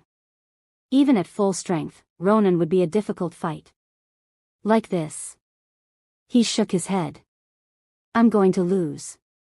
We both know it. No. Yes. His voice was gentle. But I'm going to fight anyway. Because the alternative, watching him claim you, hurt you, that's not an option. I'd rather die fighting than live knowing I let him have you. That's not fair, Elara choked out. I just found you. Her voice broke. This can't be how it ends. Kael pulled her close, wrapping his arms around her despite how much the movement cost him. Through the bond, Elara felt everything, his love, his desperation, his absolute certainty that he was going to die tonight. I'm sorry, he whispered against her hair. Sorry for bringing you into this. Sorry I couldn't be stronger. Sorry we didn't have more time. Don't. Elara's fingers dug into his shirt. Don't apologize. Don't you dare give up. I'm not giving up. I'm being realistic. She pulled back, meeting his eyes. Then be realistic about this. We have 3 hours. 3 hours to find a way to save you. To save us. Her jaw set. I didn't free you from 30 years of torture just to lose you to pack politics. We're going to find a way. Something flickered in Cale's expression. Hope, maybe, fragile as glass. How? I don't know yet. But we'll figure it out. Ilara's hands moved to his face, cradling it gently. Together. Remember? Together, Cale echoed. Then he kissed her, desperate and fierce, pouring everything he felt through the bond and into that kiss. Love, need, desire, fear, hope, all of it tangled together until Ilara couldn't tell where his emotions ended and hers began. When they broke apart, both breathing hard, Cale rested his forehead against hers. There is one thing that might help, he said slowly. But it's complicated. Tell me. The mate bond. Right now, it's incomplete. We're connected, but not fully. If we... He hesitated. If we consummate the bond, complete the marking, it would strengthen both of us. Your moonborn abilities would fully manifest, and I'd gain some of your power. It wouldn't make me strong enough to guarantee victory, but it would even the odds. Heat flooded through Ilara, part desire, part fear. Marking? A bite. During. His hands moved to her hips, pulling her closer. During the mating. It's how wolves claim their mates permanently. It would bind us completely, make us one in ways that go beyond just emotional connection. And you'd be stronger? Yes. The bond works both ways. I draw strength from you, and you draw power from me. It's not much, but it might be enough. Cale's eyes searched hers. But Ilara, this is permanent. Once the mark is placed, it can't be undone. You'd be bound to me for life. To the pack. To this world. There'd be no going back to your human existence. Through the bond, she felt his conflict. He wanted this, wanted her, with an intensity that was almost painful. But he also wanted her to have a choice, to not feel pressured by circumstance or fear. Ilara thought of her life before all this. The manor, the books, the quiet, safe existence she'd planned. It seemed like a dream now, something that belonged to a different person. I chose this path when I freed you, she said. I chose it again when we left the manor. And I'm choosing it now. Her hands moved to his shirt, beginning to unbutton it. Mark me, Cale. Make me yours. And let's make sure you survive long enough for it to matter. The last of Cale's restraint shattered. He kissed her hard, his hands tangling in her hair, his body pressing hers back toward the bed. Ilara went willingly, her own hands exploring his skin, feeling the sharp edges of ribs, the burned scars from the silver, the lean muscle that remained despite his ordeal. They fell together onto the makeshift bed, shedding clothes between kisses, their bodies finding each other with an urgency born of desperation and desire. The bond between them blazed brighter with each touch, each caress, flooding them both with sensation and emotion. When Cale finally entered her, when their bodies joined completely, the bond exploded into something beyond description. Ilara felt everything, his pleasure, her own, the two sensations layered and amplified until she couldn't tell the difference. She felt his love for her, fierce and consuming. Felt his determination to protect her, to survive for her, to be worthy of the gift she was giving him. And underneath it all, she felt power. Raw, wild, supernatural power flowing between them like an electrical current, growing stronger with each movement, each shared breath. Now, Cale gasped against her throat. Ilara, now. His teeth found her neck, sinking deep. The pain was sharp and immediate, but it was swallowed instantly by pleasure so intense it bordered on agony. Ilara cried out, her body arching, her hands clawing at his back as the mark took hold. Power exploded through her. Through them both. She felt her own teeth elongate, felt instincts she'd never had before surge to the surface. Without thinking, she bit down on Cale's shoulder, marking him in return, claiming him as he'd claimed her. The world went white. When awareness returned, Elara found herself gasping, her body still tangled with Cale's, the bond between them singing with completion. But there was something else, visions, memories, flooding through the connection. She saw her grandmother. Young, beautiful, standing at the edge of the forest with fear and longing warring in her eyes. Saw Cale, decades younger, reaching for her with desperate hope. Saw Isolde pull away, shaking her head, tears streaming down her face. I can't, Isolde's voice echoed through time. If I accept the bond, I'll lose myself. Lose my humanity. Become something wild and dangerous and free, and I'm terrified of that. Terrified of losing control, of being consumed by instincts I don't understand. I want a safe life, Cale. A normal life. And you can't give me that. I can give you everything, young Cale pleaded. Love, protection, a place in the pack. You wouldn't lose yourself, you'd become more than you ever were. Or I'd become less. A wolf masquerading as a woman, always one moment away from turning into something monstrous. Isolde stepped back. I'm sorry. I can't do this. I won't. The vision shifted. Isolde, older now, married, pregnant. Standing in the shadows watching a wolf, Cale, from a distance. The bond between them still there, still pulling, but buried under layers of denial and regret. Another shift. The hunt. Chaos and blood and silver bullets. Isolde standing over Cale's captured form, her face a mask of conflicting emotions. Love. Hatred. Grief. Relief. All tangled together until they were indistinguishable. I should kill you, she whispered to the unconscious wolf. It would be mercy. For both of us. But she didn't. Instead, she built a cage and spent 30 years visiting her rejection, keeping him alive but never setting him free. The visions faded, leaving Elara shaking with the weight of her grandmother's choices. The terrible, selfish, broken choices that had doomed both her and Cale to lives of half-existence. She was afraid, Elara whispered.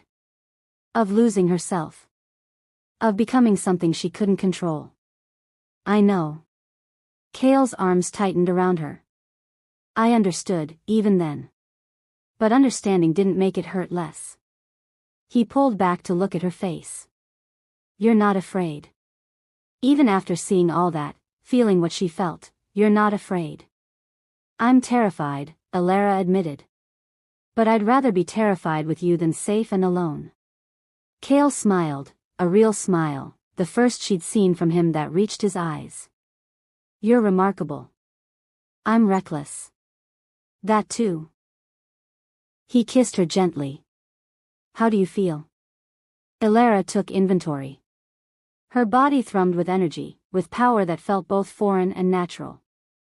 The mark on her neck pulsed warmly, a constant reminder of their connection. And through the bond, she could feel Cale, stronger now, the fever broken, some of the silver's damage repaired by the power they'd shared. I feel different, she said. Alive. Strong. Her eyes met his. Is it enough? For the challenge? I don't know. But it's more than I had before. Cale sat up, testing his strength. His movements were smoother now, less pained. The silver is still there, but it's not as overwhelming. I can breathe. Fight. Maybe even win. You'll win, Elara said firmly. You have to. A knock at the door interrupted them. Myra's voice called through the wood, moonrise in 30 minutes. Ronan's waiting. Cale and Elara dressed quickly, helping each other with buttons and laces. When they were ready, Cale pulled her close one more time. Whatever happens tonight, he said, know that I love you. That you gave me hope when I'd forgotten what it felt like. That you're the bravest person I've ever met. Don't, Elara said. Don't say goodbye. You're going to win, and then we'll have time for all the declarations you want. Cale's smile was sad. I hope you're right. They walked out together, hand in hand, to face whatever the night would bring. The challenge ground was a clearing deep in Pack territory, ringed by ancient stones that hummed with old magic. The full moon hung overhead, massive and silver, casting everything in stark relief. Wolves surrounded the circle, dozens of them, maybe hundreds, all come to witness the challenge. Ronan stood at the center, stripped to the waist, his body a map of scars and victories. He looked confident, powerful, utterly certain of his victory. Kale stepped into the circle, and a hush fell over the crowd. He looked better than he had. Stronger, steadier, the bond's power evident in the way he carried himself. But he was still thin, still scarred, still recovering from 30 years of imprisonment. Against Ronan's obvious strength, he looked fragile. Last chance to back down, Ronan called. I'll even let you keep the girl. Take her and leave. Go somewhere far from here and never come back. It's more mercy than you deserve. No, Kale said simply. This ends tonight. Ronan's smile sharpened. Yes. It does. Marcus stepped forward, acting as witness. The challenge is issued and accepted. The fight continues until one party submits or dies. Pack law applies, the victor becomes alpha, claims all territory and resources. The loser forfeits everything. His eyes were sad as they met Kale's. Do both parties understand and accept these terms? I do, Ronan said. I do, Kale echoed. Then let it begin. The two wolves circled each other, neither rushing to attack. Elara's heart hammered in her chest, the bond between her and Kale pulled taut with tension. Then Ronan struck. He was fast, faster than should have been possible for someone his size. He caught Kale with a devastating right hook that sent him stumbling backward. Blood sprayed from split lips. Before Kale could recover, Ronan was on him again, raining down blows with brutal efficiency. Kale blocked what he could, dodged the rest, but he was clearly outmatched. Ronan's strength was overwhelming, his technique flawless. This was a wolf in his prime against a wolf barely recovered from decades of torture. It was going to be a massacre.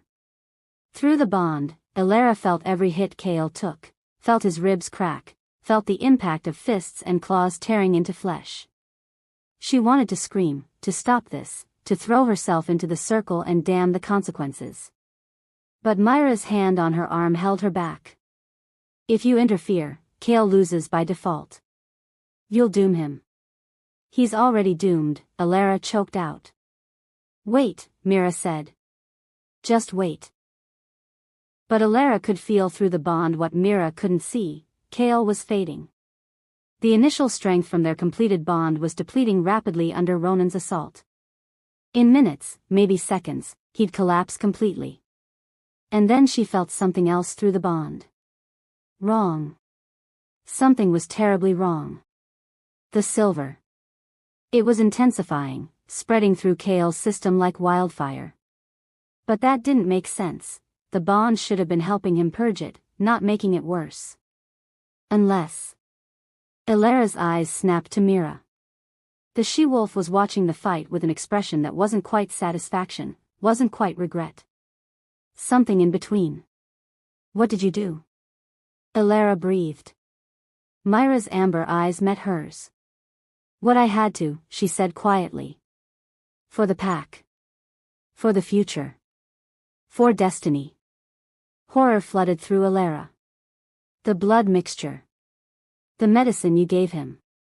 You poisoned it. With silver. Yes.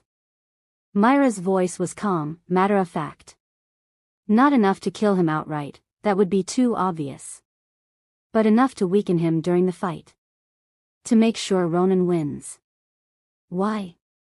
The word came out as a wail. Why would you? Because Kale was mine first, Myra said, and there was pain in her voice now, raw and bleeding. Before Isolde, before you, before any of this, we were meant to be mates. I felt at the moment I was old enough to recognize the bond. I was just a child when he was captured, too young for him to feel the connection. But I felt it. I've felt it my whole life. Her eyes burned with unshed tears. And then he returns, obsessed with another Thornwood, bonding with you instead of me. It's wrong. You're wrong. The bond between you is a mistake born of his desperation and loneliness, not true fate. You're insane, Elara whispered. I'm in love. Myra's smile was broken. And I'm ensuring the right alpha rules. Ronan's strong. Brutal, yes, but effective. He'll keep the pack safe in ways Kale never could. And when this is over, when Kale is dead and you're... She trailed off. Well. Maybe then destiny will correct itself.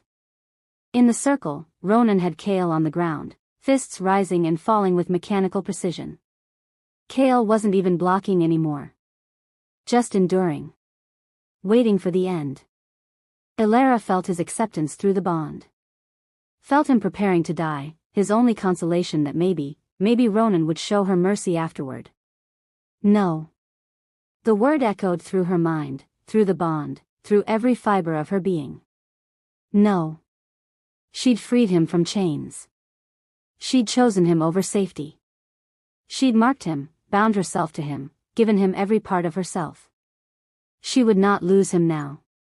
Not to pack politics, not to a poisoned fight, not to a she-wolf's broken heart.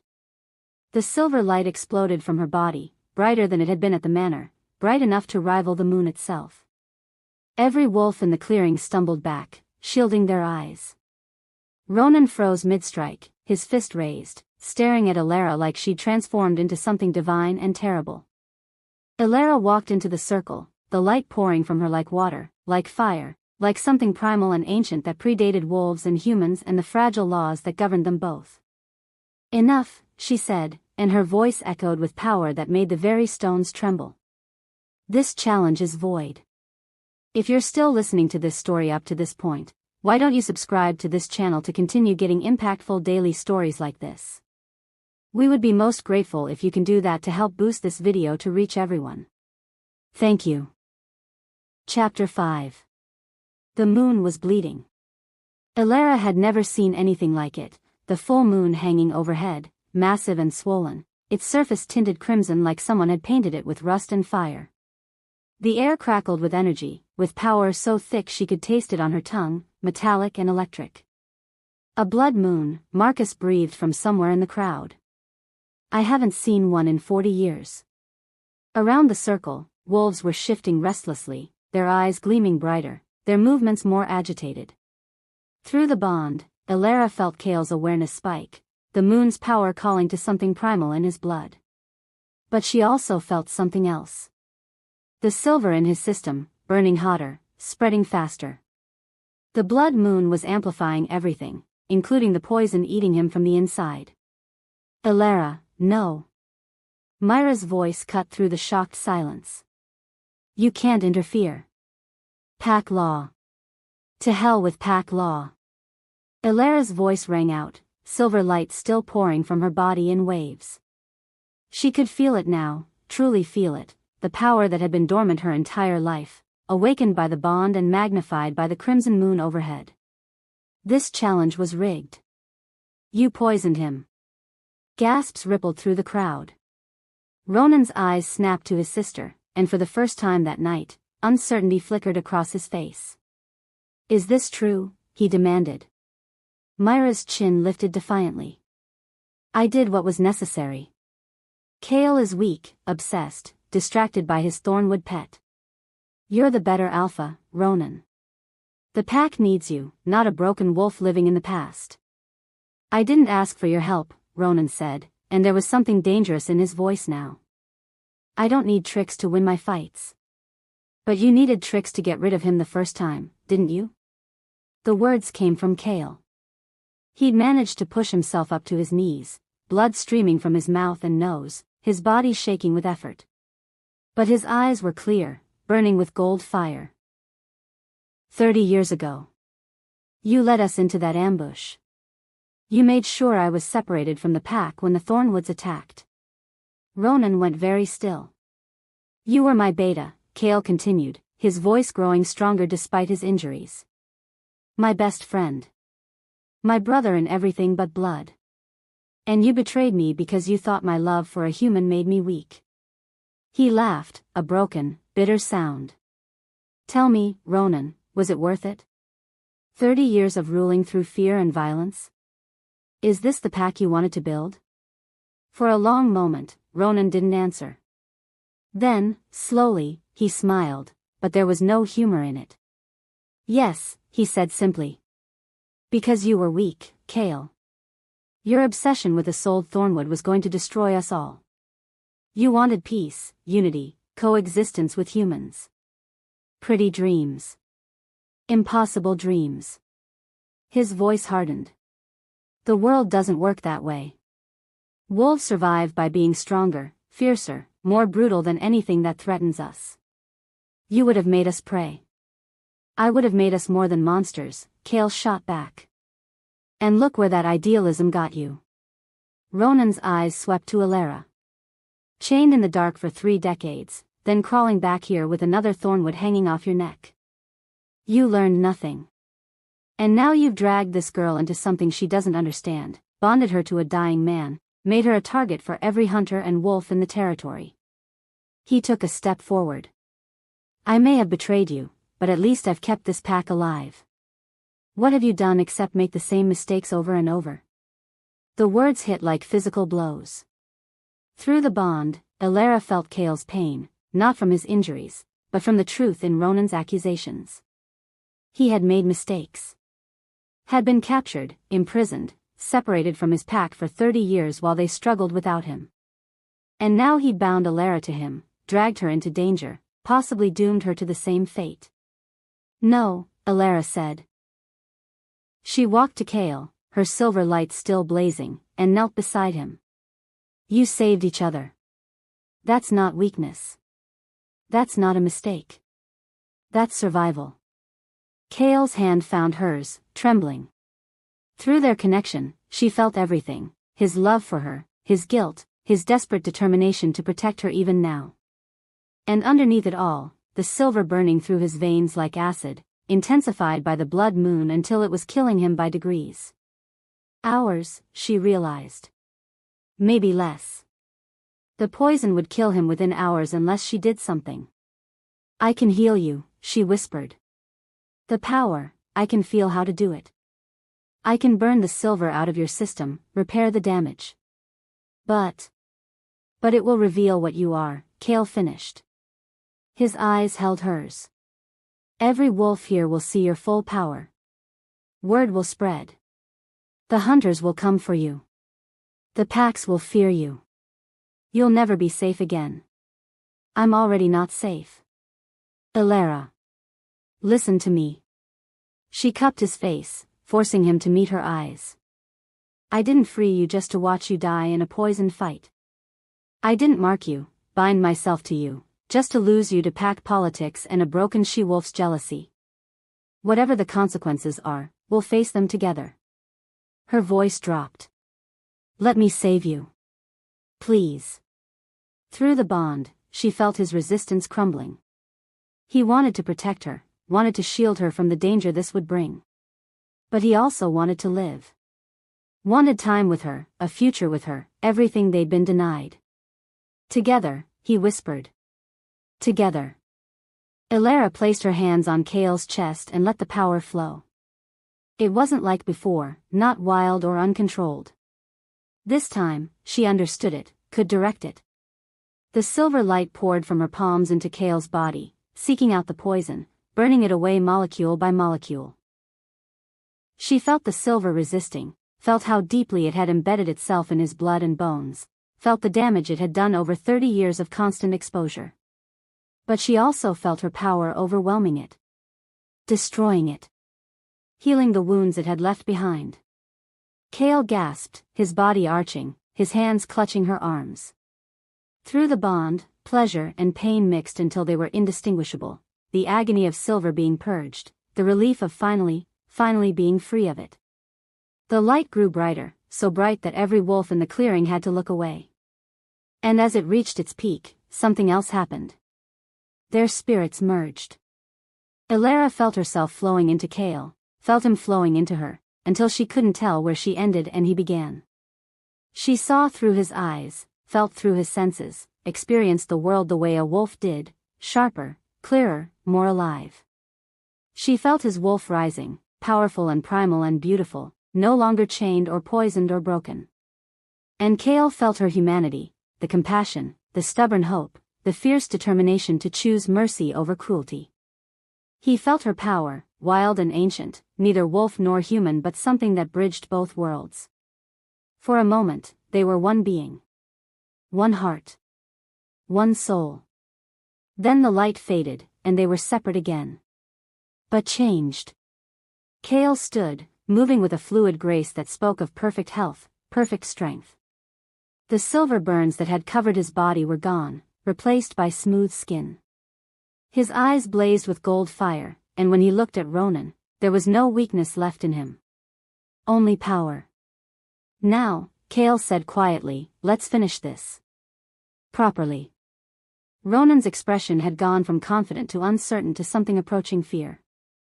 He'd watched the transformation, had seen the power Elara wielded, had witnessed two spirits merging into something greater than the sum of their parts. This isn't, he started. Fair? Kale's smile was sharp. You're right. It's not. Just like poisoning me wasn't fair. Just like betraying me 30 years ago wasn't fair. He rolled his shoulders, testing his restored strength. But I'm willing to finish this challenge anyway. Unless you'd like to forfeit? Ronan's jaw clenched. Around them, the pack watched in absolute silence, waiting to see what their alpha would do. No, Ronan said finally. No forfeits. You want your position back? Take it from me. They clashed like thunder. But it was different now. Kale was no longer the weakened, half-dead wolf struggling to survive. He moved with devastating speed and precision, his strikes landing with the force of a lifetime of combat experience combined with renewed strength. And whenever Ronan managed to land a hit, whenever he drew blood, the silver light would flicker around Kale's wounds and they would heal almost instantly. Elara stood at the edge of the circle, her hands still glowing faintly, feeding power to Kale through their bond. She could feel every blow he took, every move he made, the two of them fighting as one even though only Kale's body was in the ring. It was magnificent. Terrifying. Unlike anything the pack had ever seen. Within minutes, it was clear who would win. Ronan was strong, experienced, brutal, but he was fighting two opponents, not one. Every time he thought he had an opening, Kale's movements would shift, adjusted by Elara's instincts flowing through the bond. Every time he landed a devastating blow, the wounds would heal before they could slow Kale down. Stop. Ronan finally gasped, blood pouring from a dozen wounds. He dropped to one knee, unable to continue. I yield. I submit. The words hung in the air. Kale stood over him, breathing hard but unbroken. Do you? He asked quietly. Or will you wait for another opportunity to betray me? Another decade to plot and scheme? Fear flashed across Ronan's face. I submit, he repeated. By pack law, you've won. The territory is yours. I accept your authority. Swear it, Kale said. Swear loyalty to me and to my mate. Swear that you'll never raise your hand against us again. Ronan's eyes found Elara. She saw the calculation there, the lingering resentment, the fear of what she represented. But she also saw resignation. He'd lost, and he knew it. I swear, he said. On my blood and my honor. I pledge loyalty to Alpha Kale Nightfang and his moonborn mate. The pack erupted in howls, some triumphant, some uncertain, all acknowledging the shift in power. Marcus was openly weeping, decades of grief finally released. Others looked afraid, unsure what this new regime would bring.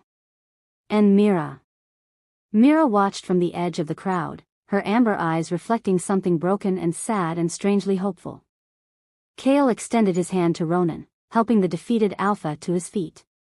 You were right about one thing, Kale said. I was obsessed with Isolde. Let that obsession blind me to my duties, to my pack. But I'm not that wolf anymore. His arm wrapped around Alara's shoulders, pulling her close. This time, I have a mate who makes me stronger, not weaker. And together, we're going to build something new. Ronan nodded slowly, accepting his new place in the hierarchy. But before anyone could speak, before the celebration could truly begin, the air changed. Power rolled through the clearing, ancient, overwhelming, making even the Blood Moon's energy seem pale by comparison. Wolves dropped to their knees involuntarily, including Ronan and Marcus. Elara felt it pressing against her, trying to force her down, but the silver light around her flared in resistance. 3 figures emerged from the forest. They were wolves in human form, but ancient in a way that defied explanation. 2 men and a woman, all silver-haired, moving with the fluid grace of creatures who'd walked the earth for centuries. The air around them shimmered with power, and their eyes, gold and green and silver-white, held the weight of ages. The Elder Council, Cale breathed. Through the bond, Elara felt his shock, his instinctive submission to their authority. They never come to challenges. Never interfere in pack business. The woman stepped forward. She was beautiful in the way that ancient things can be, timeless, perfect, and utterly inhuman. We came, she said, her voice carrying across the clearing without effort, because we felt a disturbance. A power that should not exist. Her eyes locked on Elara. A moonborn. We thought your kind extinct. Elara's heart hammered against her ribs. The silver light around her pulsed brighter, responding to the threat. I didn't know what I was until a few days ago. Ignorance is no excuse. One of the male elders spoke, tall, severe, with eyes like chips of ice. Moonborns were hunted to extinction for good reason. Your kind represents chaos. You can break mate bonds, control alphas, rewrite pack hierarchies with nothing but your will. You are weapons of mass destruction wearing human skin. I'm not a weapon, Elara protested. You say that now. But we've seen what happens when Moonborns gain power. We've watched them tear apart packs, destroy centuries of careful balance, reduce our world to anarchy. The elder's voice was cold, final. We cannot allow you to exist. You are too dangerous. Cale stepped in front of Elara, his body a shield despite the vast power differential. She's my mate. Bonded and marked. If you want to harm her, you'll have to go through me. And me, Marcus said, struggling to his feet despite the pressure bearing down on him. And me, another voice, surprisingly, it was Ronan. He stood beside Cale, his expression grim but determined. I may have fought against him, may have betrayed him once, but I'm still Silvercrest. And we don't hand over our pack members to be executed. More voices joined in. Wolves rising despite the elder's power, standing with Cale and Elara. Not all of them. Some remain kneeling, too afraid to defy the ancient authority. But enough. More than enough. The female elder's expression softened slightly. Your loyalty is admirable. But misplaced. This moonborn has already demonstrated her power, healing silver poisoning, merging spirits, affecting the outcome of an alpha challenge. Left unchecked, she could enslave every wolf in this territory. In the world. I wouldn't, Elara said. I don't want to control anyone. But you could. And that possibility alone makes you too dangerous to live. The elder's eyes held something like pity. However, we are not without mercy. We will offer you a choice, Moonborn. The clearing went silent. You may renounce your humanity completely, the elder continued. Become full wolf, remain with your mate, but never see your human world again. You will be bound by pack law, restricted to wolf territories, monitored by the council to ensure you never abuse your gifts. Or? Elara asked, though she already knew she wouldn't like the answer. Or we strip away your wolf nature. Remove the moonborn gift, break the mate bond, and return you to your human life. You would be safe from our laws, but you would lose everything you've gained. The power, the connection, the bond with Kale, all of it, gone forever. The words hit like a punch to the gut. Through the bond, she felt Kale's anguish, his desperate desire to protect her warring with the helpless knowledge that he couldn't fight the Elder Council. No one could. That's not a choice, Kale said. His voice was raw. That's a death sentence either way. It is the only mercy we can offer. The female elder's expression was implacable. She has until sunrise to decide. After that, we will make the decision for her. They turned to leave, clearly considering the matter settled. And maybe for them it was. They'd given their ultimatum, offered their mercy, done everything their ancient laws required. But they'd forgotten one thing. No, Elara said. The elders stopped, turning back with expressions of surprise. Clearly, no one had refused them in a very long time. No, the female elder repeated. I reject both options. Elara stepped forward, her silver light blazing brighter. You're offering me a choice between losing myself and losing everything. But those aren't the only possibilities. She took a breath, steadying herself. I challenge the law itself. Shock rippled through the clearing. Even Kale looked stunned. You cannot challenge elder law, the severe male elder said. It has stood for 3,000 years. Then maybe it's time for it to change. Elara's voice grew stronger.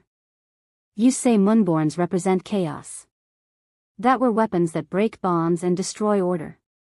But have you considered that maybe, just maybe, we're not weapons at all? Maybe we're bridges. Bridges? The female elder's tone was skeptical. Between humans and wolves. Between instinct and reason. Between the wild and the civilized. Elara gestured to the wolves around her, some still kneeling, some standing, all watching with rapt attention. For 3 centuries, my family has been hunting wolves. For 3 centuries, wolves have been killing humans. The cycle of violence never ends because both sides see the other as monsters.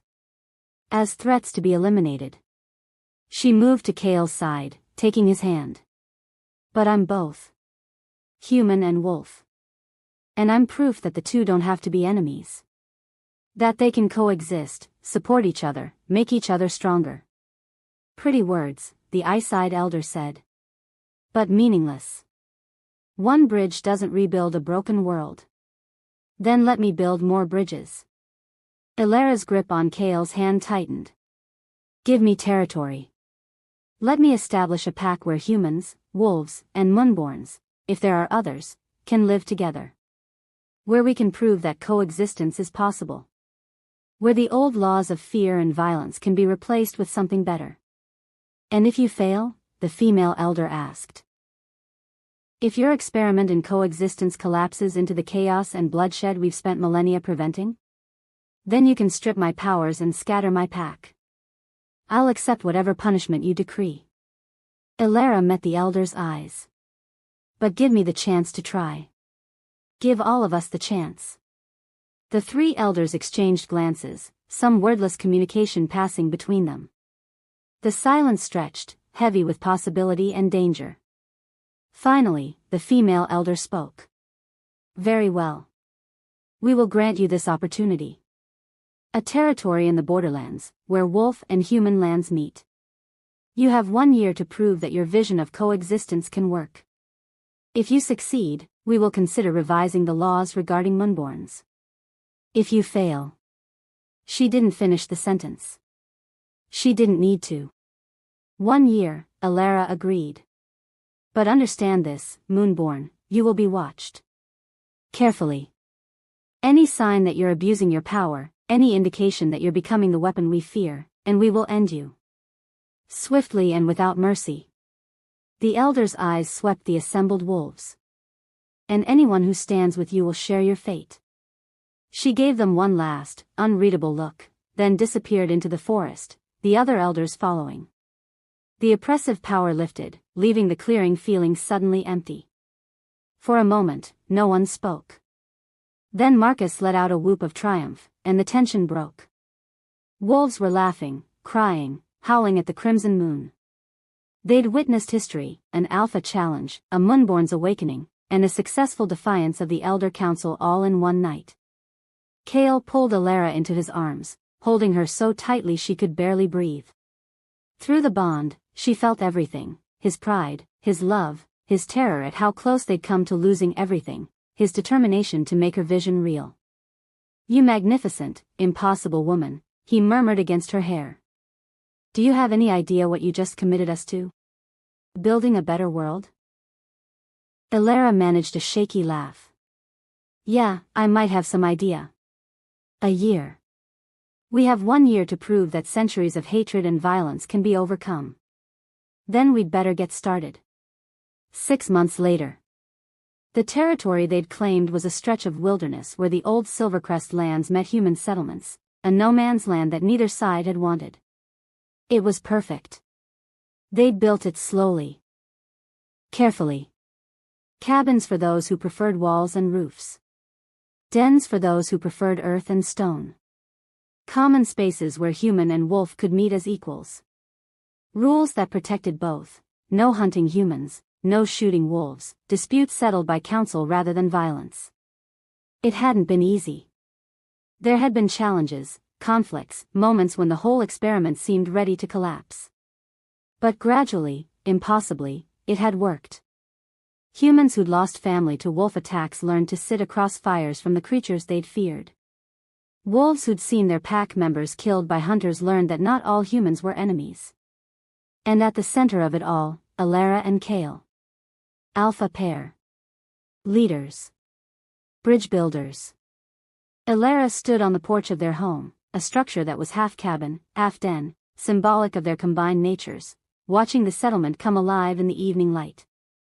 Children played in the clearing, human and wolf pups tumbling together without a thought to their differences. Adults worked side by side on construction projects, hunts, planning sessions. Ronan was there, overseeing a group building a new community center. He'd submitted to Kale's authority, had even become a valuable lieutenant, though the relationship between them remained complicated. But he was trying, and that was enough. Mira was there too, teaching a group of young wolves, and several curious human teenagers, about their history. She'd sought Alara out a month after the challenge, had apologized with tears streaming down her face for the poison, for her jealousy, for everything. It had taken time, but eventually, they'd found a fragile friendship. Mira would never have Kale, she'd accepted that, but she'd found purpose in helping build his dream. Marcus coordinated with the Human Town Council, negotiating trade agreements and dispute resolution protocols. Former enemies becoming partners. It was working. Against all odds, against centuries of hatred, it was actually working. Kale's arms wrapped around her from behind, his hands settling on her stomach. "How are you feeling?" Alara leaned back against him, smiling. "Tired. Hungry. Amazing." Through the bond, she felt his joy, bright and fierce. The pregnancy had been a surprise, though perhaps it shouldn't have been, given how completely they'd bonded. The healers said it would be a girl. A moonborn girl, the first in centuries.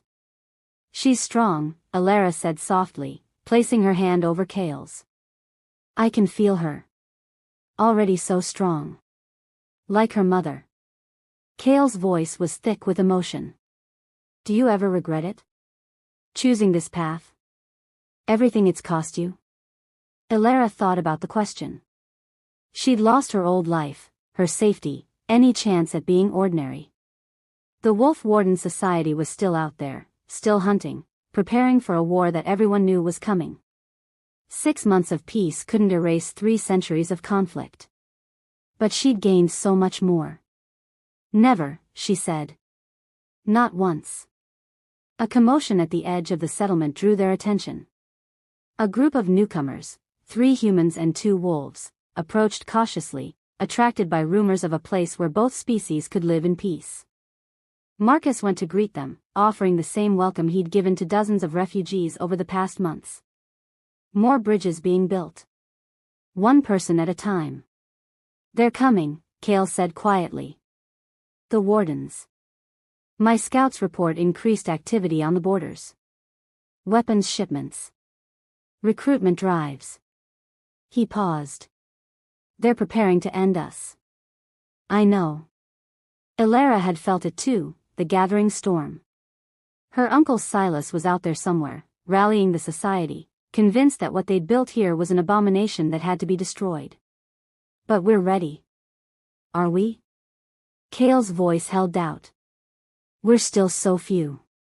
Still so new. And they have numbers, weapons, centuries of experience hunting creatures like us. But we have something they don't. Elara turned in his arms, meeting his eyes. We have hope. We have proof that another way is possible. And we have each other. She kissed him, gentle, loving, full of promise. Through the bond, their spirits touched, merged, reminded each other of everything they'd overcome, everything they'd built, everything they still had to protect. When they pulled apart, both were smiling. Besides, Elara added, I'm not the frightened girl who stumbled into that cellar anymore. I'm an alpha. A moonborn. A bridge between worlds. Her hand moved to her stomach. And I'm going to be a mother. When the wardens come, they're not going to find prey. They're going to find someone who fights back. Cale's smile was fierce, proud, full of love. Then let them come. We'll be ready. As night fell over their territory, as the blood moon finally faded into memory and gave way to ordinary light, Elara felt at peace. The war was coming, that was certain. Her uncle and the wolf wardens would eventually move against them, would try to destroy everything they'd built. But they would fail. Because for the first time in 3 centuries, wolves and humans weren't enemies. They were allies. Family. Friends. And that was something worth fighting for. Worth dying for, if necessary. But more importantly, worth living for. Elara placed her hand on her stomach, feeling her daughter's strong heartbeat, feeling the future taking shape inside her. A moonborn child, born into a world that was learning, slowly, painfully, but genuinely, to let go of ancient hatred and embrace something new. What will we name her? Cale asked. Elara thought about it. About her grandmother, who'd made the wrong choices for complicated reasons. About the Thornwood legacy of hunting and violence. About new beginnings and second chances. Hope, she said finally. We'll name her Hope. Cale pressed his forehead to hers, and through the bond, she felt his agreement, his love, his absolute certainty that together, they could face anything. The war was coming. But so was the future. And this time, when the hunters arrived, they wouldn't find victims. They'd find a pack. A family. A revolution. And they would learn what it meant to face a moonborn who refused to be broken. The end. Epilogue, 3 months later. The war came at dawn. 50 wolf wardens, armed with silver weapons and 3 centuries of hunting knowledge, converged on the settlement. They expected easy prey, a small, disorganized group of wolves and naive humans playing at peace. What they found instead was an army. 200 wolves, standing shoulder to shoulder with 100 humans. Warriors who'd trained together, fought together, learned to trust each other. And at their head, wrapped in silver light that rivaled the rising sun, stood Elara Thornwood. Moonborn. Alpha. Mother-to-be. And absolutely done being hunted. Last chance, she called to the wardens. Walk away. Go back to your society and tell them the old ways are over. Tell them that humans and wolves can coexist. Tell them that the Thornwoods have chosen a new path. Her uncle Silas stepped forward from the warden ranks. He looked older, harder, consumed by the mission that had driven him here. You're an abomination, Elara. A perversion of everything our family stood for. And I will not rest until. The arrow took him in the shoulder, not silver, just wood and feathers. Non-lethal. A warning. Mira lowered her bow, her expression grim. The Alpha gave you a chance to leave. I suggest you take it. For a long moment, the two sides faced each other. Wardens with their weapons raised. Pack members with claws extended and fangs bared. Then, one by one, the wardens lowered their weapons. They were outnumbered. Outmatched. And for the first time, facing something they'd never encountered before, wolves and humans fighting as one.